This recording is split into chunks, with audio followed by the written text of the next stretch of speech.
আজকাল তো বাজারে মিষ্টি পেঁপের নামে পাঞ্চে পেঁপে বিক্রি করে। আমি হলাম মিসকে, কারো সাথে বিশ্বাসঘাতকতা করি না। দাঁড়াও দাঁড়াও, একটু পেঁপে কেটে খেতে দেই তোমাকে, দেখবে কেমন মিষ্টি। বাবা, খুবই মিষ্টি তো। পেঁপে সেরা রে, মিষ্টিতে সেরা।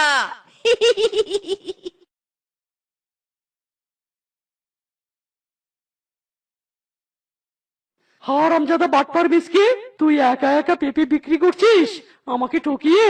আমি এটা তো সহ্য করব না, তোকে আমি শাস্তি দিবই দিব। শুধু দেখে যা, আগে আগে হোতা হে ক্যা।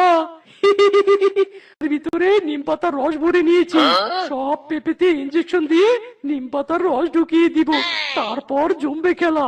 হারামজাদা মিসকে, দেখবি এবার তোর কি হাল হয়। দেখেও আজ বেশি পেঁপে দিয়েছি। যাও যাও, বাজারে নিয়ে গিয়ে চড়া দামে বিক্রি করে এসো। গাছের পেঁপে যে মিষ্টি, এই বাজারে যাব আর পেঁপে বিক্রি করে চলে আসবো। Tata, bye bye. মিষ্টি পেঁপে নিয়ে যাও, মিষ্টি পেঁপে মাত্র 200 টাকা পিস। মিষ্টি পেঁপে নিয়ে যাও, মিষ্টি পেঁপে। কিরে মিসকে, কালকেও তোর পেঁপের দাম ছিল 100 টাকা, আজকে দাম বেড়ে হয়ে গেল 200 টাকা।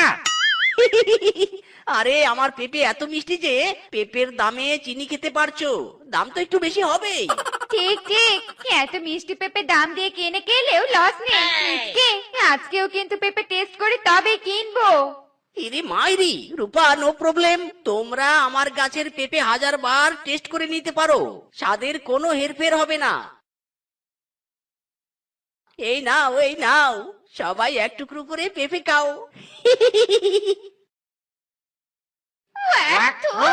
এটা কি পেঁপে নাকি নিম পাতা? ইরি মাইরি, এসব কি কথা বলছো তোমরা? আমার পেঁপে কিছুতেই দিতে হতে